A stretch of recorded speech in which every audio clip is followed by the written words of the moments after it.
the movement of gases from the blood into the alveoli, and we talked about certain adaptations that are seen at the level of the alveoli to facilitate this diffusion. We talked about there being a small diffusion barrier. That was due to that fused basement membrane of the endothelial cell of the capillary and the type 1 alveolar cell of the alveoli. And so that's a small diffusion barrier. We also talked about the large surface area, right? So lots of extensive branching, lots of clusters of alveoli, and a rich, dense network of capillaries. So both of these factors contribute to very rapid exchange of gases from the blood into the alveoli, and that's really what we want. That's actually a protective mechanism for instances when we have an increase in the rate of flow of blood through the lungs, okay? And so we can kind of illustrate that with this graph. So just to kind of give some context here, this is talking about the capillaries that are lining the alveoli, and this is looking at the length of the capillary. So going from the arterial end here at 0 to the venule end down here at 100, and then comparing that to the partial pressure that's changing of oxygen. So what we see is that a third of the way through the capillary, we've got all of the oxygen being offloaded into the alveoli, into the blood. And what this means is that in instances where we have an increased rate of flow, so for example, if you're exercising, or if there is a fight or flight response and you have an increased heart rate, and you're moving blood through this capillary at a faster rate, you can increase flow up to 3 times and still have maximum transfer of gases, okay? So all of the gas exchange happens within the first third of the length of the capillary, and that's a protective mechanism for instances when we have an increased rate of flow. Because think about it, if you have increase in the rate at which blood is flowing through the capillary, then you're going to decrease the time that it takes for diffusion. And you would otherwise decrease how much gas is offloaded or exchanged into that blood. And in order to minimize that, you have all of the gas being exchanged, excuse me, within the first third of the length of the capillary. And we see that very same relationship here with carbon dioxide. So we go from the arterial end here to the venule end, and what we see is that the blood has offloaded all of that CO2 into the alveoli within the first third of the length of this capillary. So if we were to increase flow, we could increase our flow rate up to 3 times as much and still have all of that carbon dioxide being offloaded adequately, okay? And we can see that the carbon dioxide has been offloaded by the change in the partial pressure, right? We talked about this gradient just now, that 46 millimeters of mercury to 40 and eventually down to 0.3 out in the atmosphere. And by the time we get to 1/3 the length, we've offloaded all of that CO2 into the alveoli. Okay, so just to kind of summarize those points here, we talked about gases moving down their own partial pressure gradients.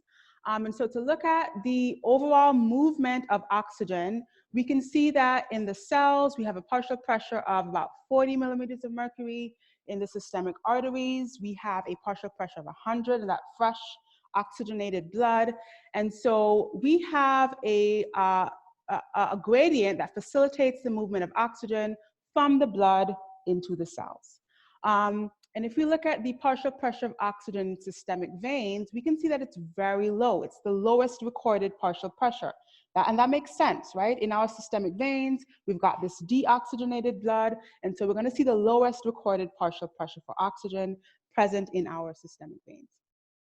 If we contrast that to CO2, we have a partial pressure for CO2 in our cells of 46 millimeters of mercury. That's the highest. And that's because that's where CO2 is being produced. And then out in the systemic arteries, we have a lower partial pressure of 40 millimeters of mercury, right? That is oxygenated blood, so we have a low partial pressure of CO2 there.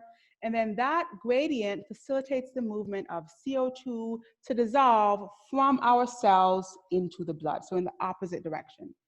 And if we look at, again, the systemic veins, that deoxygenated blood, we're going to see the highest recorded partial pressure of CO2 because this is deoxygenated blood. And so we have the maximum amount of CO2 in our systemic veins.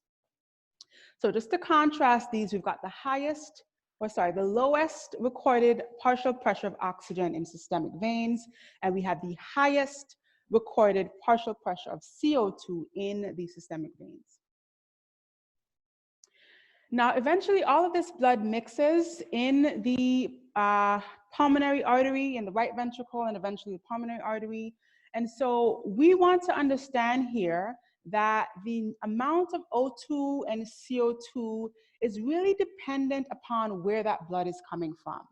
So if we have blood coming from skeletal muscles and you're exerting your skeletal muscles, exercising or whatnot, you're going to see a higher proportion of CO2 in that blood that's coming from that area. So the greater rate of metabolism that's found in one part of the body, you're going to have a greater rate of exchange in that part of the body. And that kind of makes sense, right? If you're exercising, your muscles are producing more CO2, so you're going to have faster rate of exchange, more CO2 being offloaded, more oxygen being consumed. And if you look at different veins, we'll see different values for this. Now, all of that blood mixes into the right atrium and eventually into the pulmonary arteries. And so if we look at the values of these partial pressures in that mixed blood, these are the values that I just mentioned on that previous slide. We've got the highest recording for CO2 at 46 millimeters of mercury. We've got the lowest recording for our oxygen at 40 millimeters of mercury in the pulmonary arteries. So the main takeaway point on that previous slide was that it doesn't matter where the blood is coming from, right? Different blood has different proportions of different gases in terms of the partial pressure, but all of it mixes together in the right ventricle, and eventually in the pulmonary artery, we see a standardized number or a standardized reading for the partial pressures of CO2 and oxygen respectively. So now we can move on to speak about some determinants of alveolar partial pressure for oxygen and partial pressure for CO2. So basically, what are the factors that can influence or change the partial pressures? And there are three factors that we want to point out. One is the inspired air. So that's going to change depending on what? What factor would change the partial pressure of the air that you breathe in? Humidity, yep. So whether or not it's humidified, perfect. What else?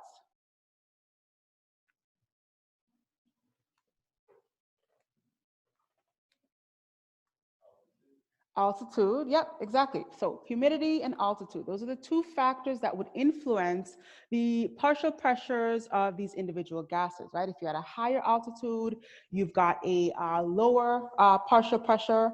And if you're at a lower altitude, so sea level or below, you've got a higher partial pressure. And that doesn't change for the most part day to day, but if you move to higher altitudes, that can change. Then the minute alveolar ventilation is another factor that can influence these partial pressures. And that is basically your rate of breathing. So your respiratory rate and how much oxygen is getting to your alveoli per minute. We talked about that, that equation, that calculation. That can also influence partial pressures. And then the most important factor, the most critical factor that influences partial pressures is the rate of oxygen consumption and CO2 production per tissues. So basically, how much your tissues are producing CO2 as a byproduct and how much oxygen your tissues are using is the most important factor that influences these partial pressures. And we talked about what this value is, right? This is called the respiratory quotient. And it's that ratio of consumption to production of these gases. So if you're pregnant, you're going to have a higher respiratory quotient because you're going to be using more oxygen, producing more CO2, and vice versa. Now, we can also speak about some other important determinants. So this brings into question different states of ventilation and respiration. We can talk about hyperapnea, which is an increased ventilation due to an increase in demand. This does not influence the partial pressures. So we really want to make that distinction between hyperapnea and then the other two terms that I'll point out. This is basically an increase in ventilation to match your increase in demand. And you can kind of compare this to active hyperemia. If you remember active hyperemia, where we had increase in metabolic demand that was matched by increase in oxygen flow. And so that's a similar phenomenon here with hyperapnea. We simply increase the amount of CO2 and O2 in order to match the demand of tissues. It's a normal physiologic occurrence. Now, hypoventilation and hyperventilation are not normal physiologic occurrence. These are pathological. So hypoventilation is when your ventilation does not meet your oxygen demand. So you're not bringing in enough oxygen to match what your tissues need, and you have excess CO2 buildup because you're holding on to CO2. And so what we see is the partial pressure for oxygen decreases. Again, you're not bringing in enough oxygen, and the partial pressure for CO2 increases because you're holding on to that CO2 because ventilation is not happening at a rate that is necessary. And then hyperventilation is going to be the opposite of that. This is where ventilation exceeds demand. And again, you have increase in the amount of O2 because you're bringing in more oxygen than you actually need, and a decrease in the partial pressure of CO2 because you are blowing off more CO2 than you need to be for the demand. Some states that can bring about hypoventilation are certain respiratory drugs that kind of depress your rate of breathing. And then some states for hyperventilation are things like a panic attack or an asthma attack can also influence your ventilation, or even just being scared. So a part of the sympathetic response, you can start to hyperventilate as a part of that response as well.